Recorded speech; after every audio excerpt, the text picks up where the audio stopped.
So, good morning, good afternoon, or good evening, whatever time it is that you're tuned into the program. This is Real Talk with PJ. My name is Jemima Mba, and I am so excited to still be here talking to you about the power of medicine as it marries God. That's just the best way I can say this because this is our fourth episode with this amazing man of God that God has given as a gift, as far as I'm concerned, to the body of Christ. I'm talking about nobody else but Dr. Kenneth Egwuda, who is a consultant gynecologist and an IVF specialist and also a reproductive biologist. And I learned those words just a few days ago listening to him. I didn't even know there was anything called reproductive biologist, but my mind has so been challenged by this man. I want you to welcome Dr. Kenneth Egwuda. Thank you for being with me once again on the program.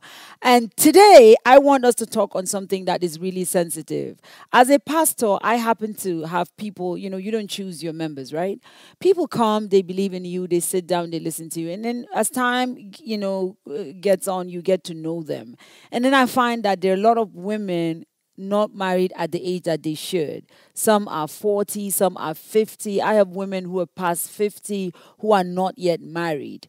And I heard you say it's in our second episode or the first episode that every month a woman doesn't give birth or some things happen, it brings out egg that is not fertilized. The next month the eggs are not as qualitative as they were, and so the year after the year after the year, time comes, she's no longer even producing eggs for her to be able to conceive naturally when she gets married. So we tell women, you're 40, you're 50, you can still get married. But biologically, they are already at a problem state in terms of the quality of their eggs or even that these eggs exist. So in one of our conversations, you brought up something called egg freezing. And okay, it took me aback a bit because as a woman, when you say freeze something, is put it in the freezer so you can use it tomorrow. So that's the regular way my mind went to when you say egg freezing. It's like at this certain age, say at 20 or whatever, I freeze my eggs. If I don't even get married at the time I'm supposed to get married, when I do, I go back, get my eggs, put them back in. It's like put it in the microwave and reheat it, and then I can have my food again. And listen, I know that the church is still struggling with even having IVF. So this concept of egg freezing is scary. But you're the expert. I'm the one who is just trying to understand it. Can you tell us in this episode what is the meaning of this, and who are those that should look into this and take it more seriously than they have been taking it? That's if they even know about it. Yeah, thanks very much. The concept of egg freezing hasn't been for too long. Okay. Yeah, but it's been with us for some years now.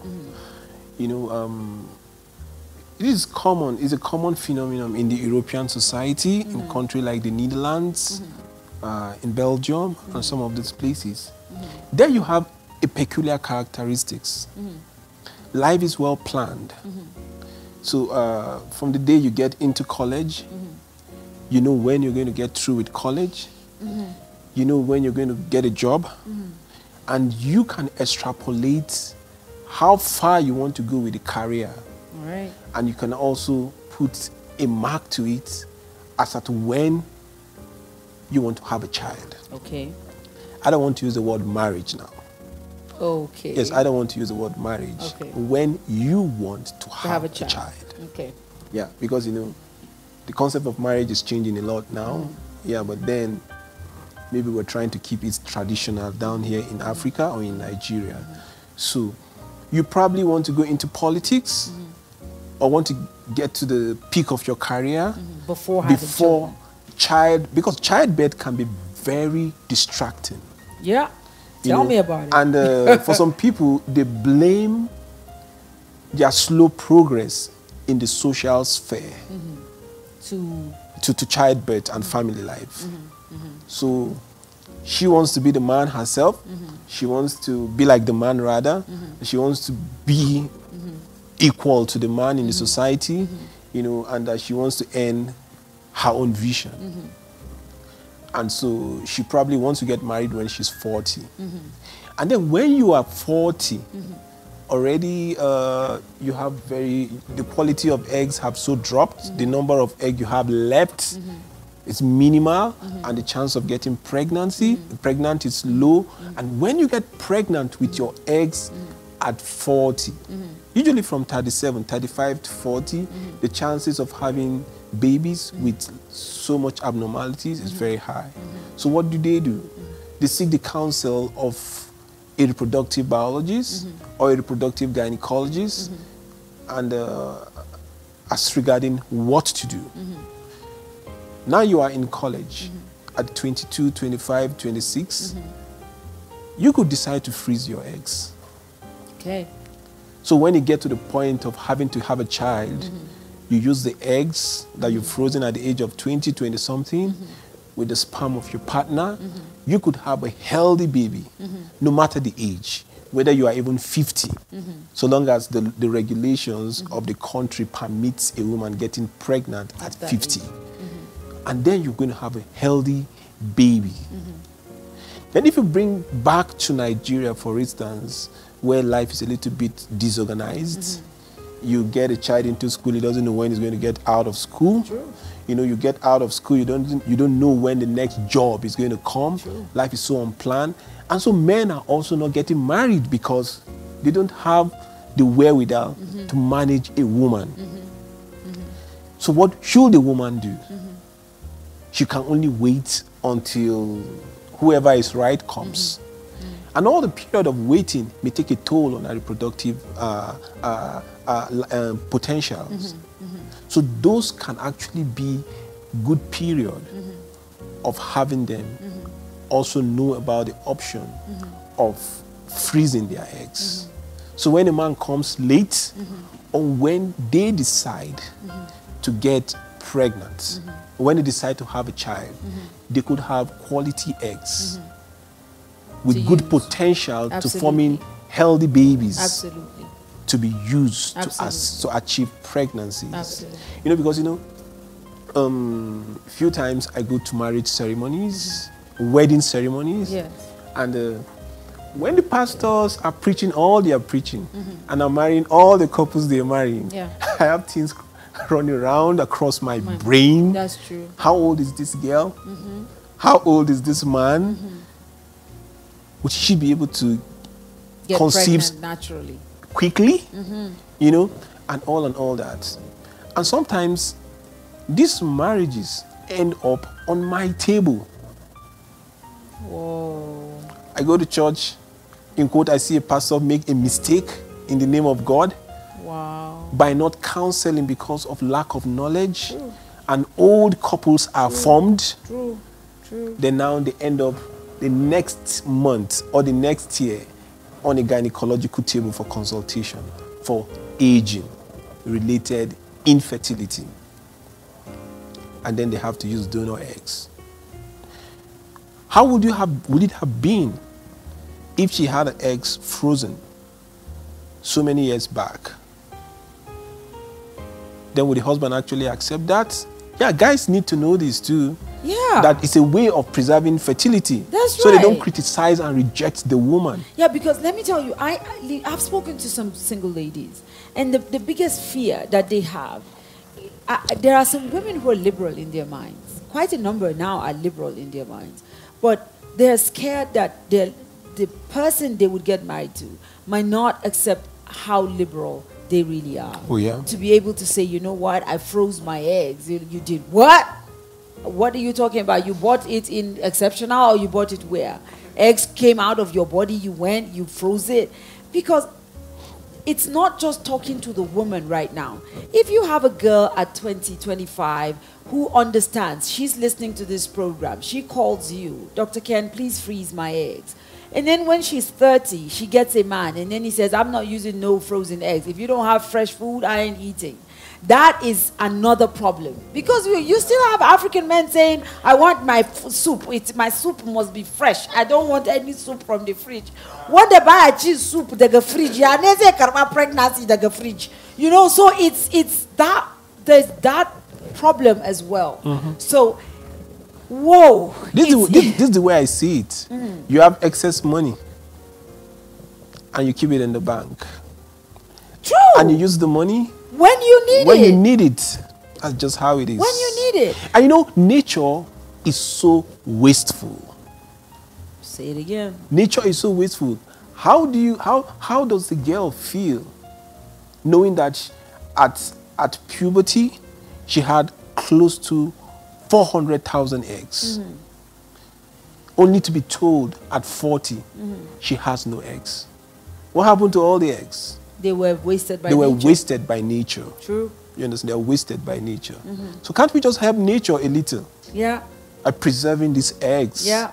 So that the eggs will be used for what God Wanted had them to be used created for them absolutely. to I be hear used you. for. I hear you. So it's actually ignorance that allowed this That's thing right. to perpetrate. That's right. So what do you think a woman would do though?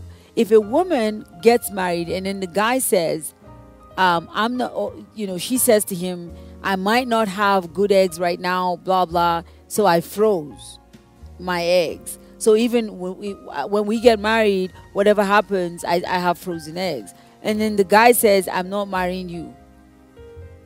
She moves on. Or she now, what does she do? Because sometimes as a pastor, I'm conflicted. I don't even know how many people can deal with the truth. So many people can't even handle the truth.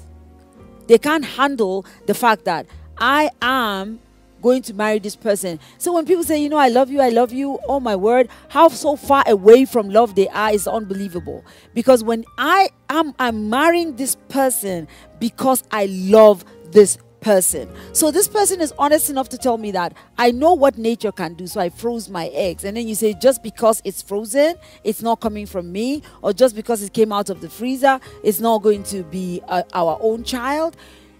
Then it means that there's a whole lot of mindset changing that needs to happen. When it gets to the woman, it's always very loud. But can I just take a little jab on the men too? Please do. When a man is aging, his sperms degenerates. Oh, I was about to ask, like, is it only us that he may be having sperms up to 80 years, but there's what we call the potential of the sperms to fertilize an egg. We call that the DNA fragmentation. The older the man gets, the more DNA fragmentation he has, the more difficult it is for him to make even a young girl pregnant, no matter how good her eggs are. Then the rate of abnormalities that we see in the society today, a lot of them could actually be attributed to younger girls getting married to overaged men. Because that causes the DNA in the head of the sperms are so damaged that they either are unable to fertilize an egg. If they fertilize an egg, miscarriage may happen. Or if miscarriage doesn't happen and pregnancy goes on, you could have children with autism and some other genetic abnormalities. So the girl should also ask the men to freeze their sperms. Oh yeah, because right now I don't even know what to say. Like, this is too much to deal with. Yes, you see. So these are real revelations from the core of the science laboratory. True. And a lot of studies have shown that at older age, a man is likely going to make a woman have abnormal babies. True. Can I ask you this question though, Dr. Ken? What would you advise the church leadership to do? If you have opportunity, because you do right now, I don't know how many pastors, in another 5 years, a pastor may watch this program. What would you say to church leadership in regards to how the issues of fertility, the issues of marriage and age and all of the, SS and this one, some of these things we've discussed, what would be the counsel that you would give to church leadership? Yeah, I would like the church leadership to be very liberal. Not liberal to the sense of permissive, but being so permissive that everything that comes you allow to happen. That's wrong, actually. They should be a little bit liberal and be open. And they should explore every world of innovation. Wow. And understand what it means and the potential it carries. That's right. Because you know what? I believe that if you are a leader of a frontier, a leader of a movement, you owe your followers one thing. You owe them knowledge, so you should be superior to them in knowledge. You should be superior to them in technology. You should be superior to them in family matters. You should also have the money. You understand? So you are in a better position to be balanced, so you could guide them and not mislead them. Thank you. So if there is a new thing happening, before the press knows it, I expect the leader to know. That's Because why the Bible you says have- he that preaches the word should not be a novice. Exactly. You shouldn't be a novice. So you should know. So you're able to counsel well and guide well. So at the end of the day, people don't stay under you and don't And suffer. live their life to the maximum And just suffer. potential. True. So they should be very liberal, especially with innovation. They should just be liberal with innovations. A lot of things is happening. You know, the funny thing is that the church has a way of accepting things that don't have so much impact immediately on the lives of humans. Many times we eat plants and products, agricultural products that are genetically engineered. You know, and nobody cares because you just eat it and you probably go stool it out in the washroom, and nobody thinks. You know, and they don't criticize it. The same thing that happens in agriculture happens in human reproduction, and then you have a whole lot of people, because of ignorance, criticize it, ostracize those who do it, and label it evil. So they should be a little bit open and lead the people right. That should be my advice to them. And they shouldn't understand. You see, your understanding of a subject depends so much on the perspective you see it from. If an astronaut preached to you about God, you would definitely know you haven't known God before. Wow. The time I listened to an astronaut preached, Yeah. I understood Bible deeper than any conventional person who thinks he understands the Bible. True. You can imagine an astronaut mentioning the fact that close to the sun they saw cross sign, even on the sun, outside the galaxy, in the sun. And that's a symbol of Christianity. True.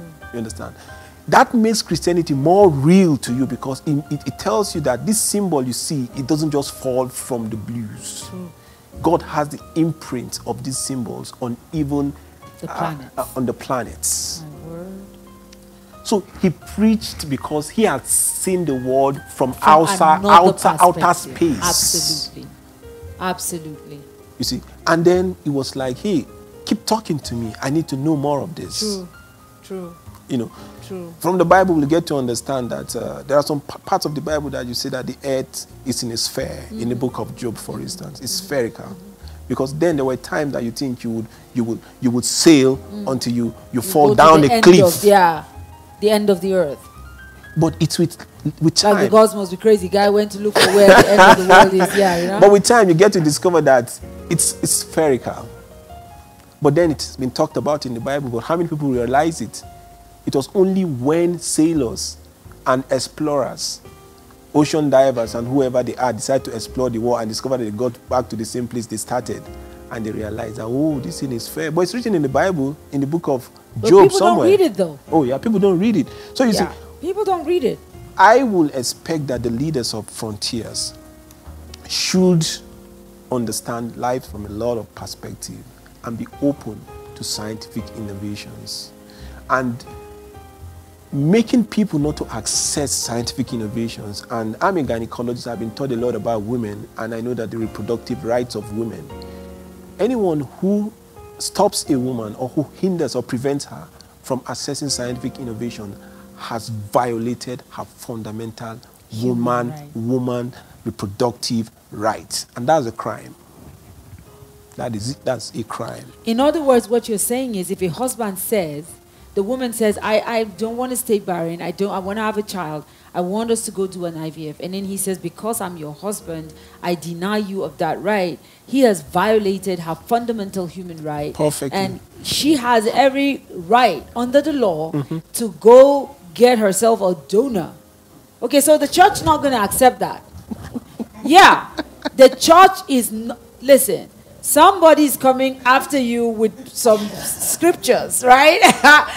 But what you're saying is the law permits her to go solve this problem. He's not helping her get, it's the same thing as a woman is supposed to have a cesarean section and she's saying, I'm in too much pain, I want CS. And then the husband says, you are not going to have CS. Or she wants an epidural. And then he says, no, no, no, no. I don't want you. You will give birth like the Hebrew woman. And so, you understand what I'm saying? So, I mean, I know you've seen this, and you know, but what you're saying is even it's not just the law of the land.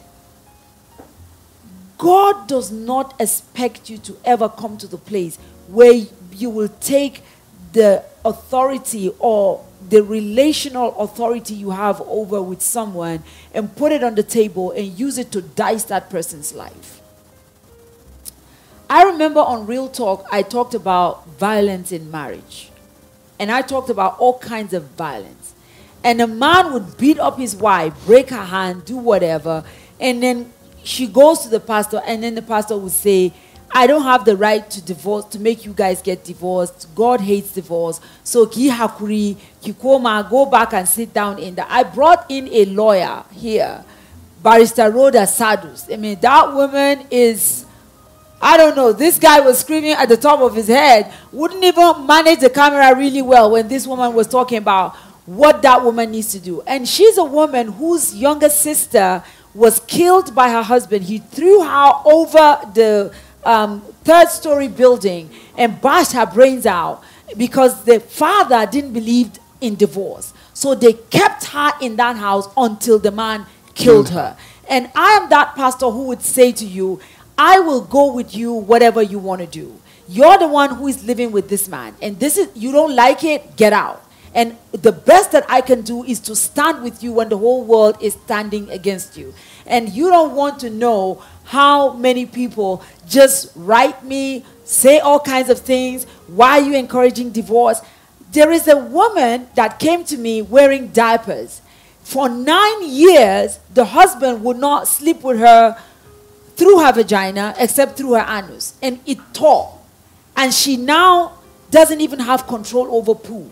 And she says from day one that they got married, he told her that he's actually gay. But being that he is a Christian man, he cannot be gay. So this is the only way he can have sex. And brutalized this woman for 9 years. When she came to me, she was sitting on diapers. And I asked her, what do you want? She said, I've always wanted out. But nobody would support me. And I told her, I have a room in the house, you come stay. If she wanted it, if she wanted him to sleep with her through her anus, if she wanted him to sleep with her through her ears, it's supposed to be consensual. But the woman don't like it. And the guy, this is the only way he gets sexual satisfaction. And so now he's injured her, and she cannot cough without passing out stool. I don't know what, I didn't want to see it. I had to just get another person who is a medical personnel in church and hand her over, you know, because I said to her, as far as I'm concerned, this man doesn't love you. What does love do? It accommodates. It looks out for the other. I cannot say that this is the person I'm in love with and I'm injuring this person. And this person is weeping and crying. And because I get satisfied, it's okay. And we've seen scenarios where the woman is about to die and the husband says, I don't want CS. And I know you've seen it. A lot. A lot. But do you have a right, though, to go over what the husband is saying and go ahead if the woman says, give me a CS? Do you have a right medically to do that without the husband's consent? Yeah, you know, the woman is not a minor. She's not a minor. You know, so she can take decision for herself. Some woman is listening to you right now and saying, there goes my freedom. You know, I see these cases a lot, you know, but on few occasions, yeah, the man and the wife are together.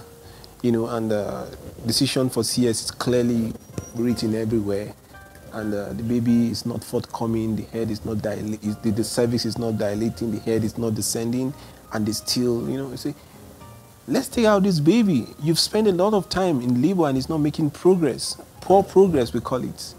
You know, and give us 1 hour, we want to pray. Give us another hour, we want to pray. I was called on emergency, baby is not yet out. I don't want this baby to die on me. I did a procedure. I don't want the baby to die on me. I hear that. I did a procedure that brought about this baby. I would love to celebrate this baby. I love to celebrate with you. But because of some religious dogma, you're praying on the mountain, your parents are praying on the mountain, they are praying somewhere else, and you kept delaying, you know. And sometimes you really don't know what is making this baby not to come until you deliver the baby by cesarean section. I came to the hospital close to midnight, and I got angry and went back home because they refused, because they were in agreement, husband and wife. Anytime I want to draw my sword for CS, they said, no, we don't want. And I make sure everything is documented. Yes. So tomorrow it doesn't end up in the court of law and you say, I am the one who didn't decide to do the cesarean section. So when it got to a point that there was no progress, they decided to ask for cesarean section. Yes, angrily, I took them to theater, because you're saying and you brought out the baby. Yeah, she didn't need to go through all that. When we brought out, when we were about to delivering the baby, we discovered that there was cord around the baby. Around the baby's neck. Tight cord around the baby. Not once, about 2 or thrice, cord around the neck. It was God or nature by some means that made the labor not to progress. Otherwise, that cord will have strangulated that baby, and the baby would. If the labor had progressed, you may end up having a fresh stillbirth in your hands. And here are these people praying. Yeah, I believe you should pray, but don't be too stupid praying. Yeah. Because all you care God about to give you a solution. Exactly. Not that you insist and say this the is the way solution I must want be you the to way you answer want it. Yeah. That is the box that people put God is. into right now. You know, and so we see this case all the time. All the time we see this case. When you mention CS, no, they start crying. They start crying. But then, if the woman wants it, all she needs is to give the consent. The man has no right under any law to stop her. Wow. And if it is obvious that even the woman doesn't like it and it's a jeopardy to the baby, there are stages you can go to. You could call the pastor to come and change the decision. And if the pastor doesn't understand, you can get the police involved. Then you can get the court injunction to say whatever deliver happens. the baby. Yes, get a court injunction to override their own decision not to have the CS and deliver the baby. Man, I didn't know and that set the solution. Has all of this Everything has its own stages. I didn't. You know, at the end, you get the baby out safe, because you'll soon realize that babies, unborn babies, have rights. Whoa.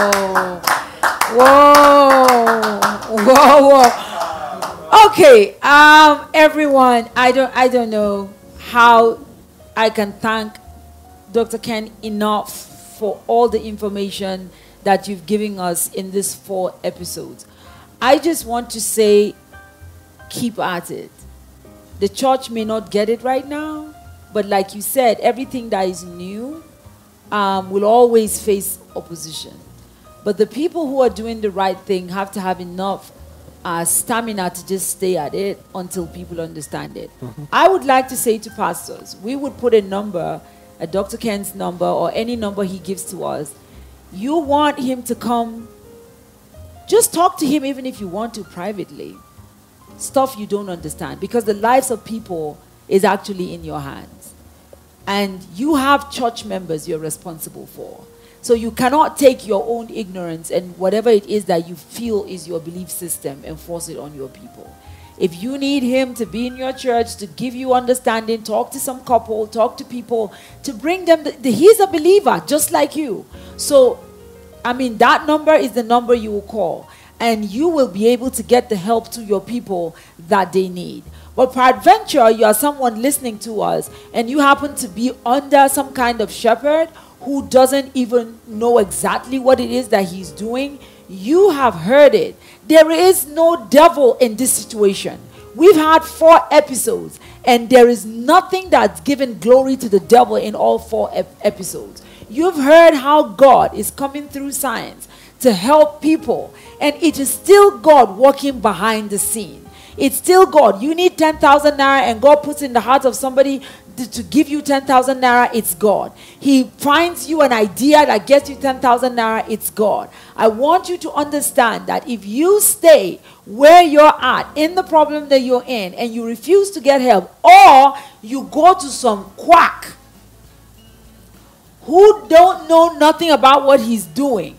This man is an expert, and there are others in Nigeria. This man is in the plateau, and I know that you can always, if you don't know how to call that number, you can get to Crest Hotel. That's where church is. We would always refer you to those ones who know what they're doing, because I also know that there are some doctors that don't know what they're doing.